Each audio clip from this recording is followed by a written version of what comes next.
Hello বন্ধুরা, সাম্প্রতিক চ্যানেলে তোমাদেরকে সুস্বাগতম। গতকাল রাতে নাসাউ কাউন্টিতে অনুষ্ঠিত পাকিস্তান এবং ইউএসের ম্যাচে একটি ক্রিকেটিং আপসেট ঘটেছে, যেখানে লিটারালি ডমিনেট করেছে ইউএসএ ক্রিকেট টিম। অপরদিকে অভিজ্ঞ এবং সাবেক চ্যাম্পিয়ন পাকিস্তান দল একেবারে আমেরিকার সামনে দাঁড়াতেই পারেনি।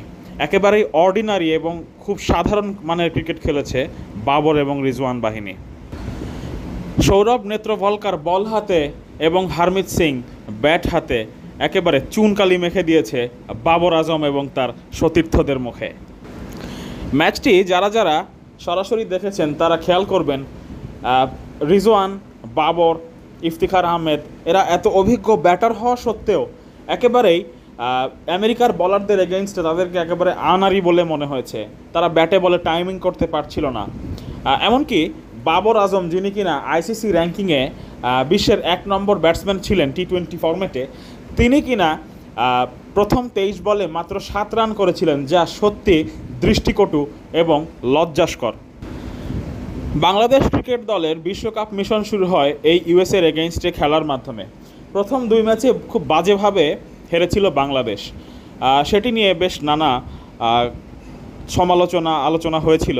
আমরা মনে করেছিলাম যে হয়তো একেবারেই আনাড়ি এবং দুর্বল দলের সাথে বাংলাদেশ হেরে গেল, কিন্তু তাদের ক্রিকেটের যে বেসিক সেটি কালকে একেবারে পরিলক্ষিত হয়েছে স্পষ্টভাবে। কেননা এত হাই ভোল্টেজ ম্যাচেও এত বিগ টিমের এগেইনস্টে তারা স্বাচ্ছন্দ্যে পারফরমেন্স করে ম্যাচটি লিটারালি জিতিয়েই নিল।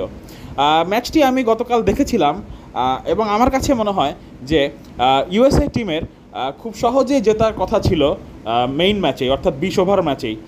এই ম্যাচটি তারা অনেকটা সুপার ওভারে যে নিয়ে গিয়েছিল এটি একদমই প্রযোজ্য ছিল না, কারণ তারা ভালো ক্রিকেট খেলেছিল, মাঝখানে অনেক ডট বল খেলেছিল।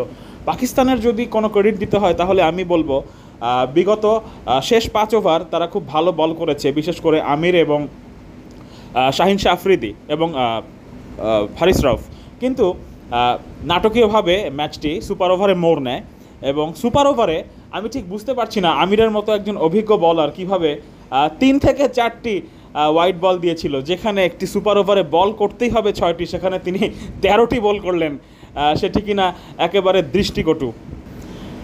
একজন ক্রিকেট ফ্যান হিসেবে আমার মনে হয় এই ম্যাচটি একদম খতিয়ে দেখা উচিত, কেননা আমিরের প্রিভিয়াস রেকর্ড কিন্তু ভালো না। যেহেতু আমেরিকার এগেনস্টে খেলা, এটি কিন্তু পিসিবি চাইলে তদন্ত করে দেখতেই পারে, যেহেতু তিনি এর আগেও স্পট ফিক্সিং করেছিলেন। যাই হোক বন্ধুরা, এটি আমার একান্তই ব্যক্তিগত মতামত।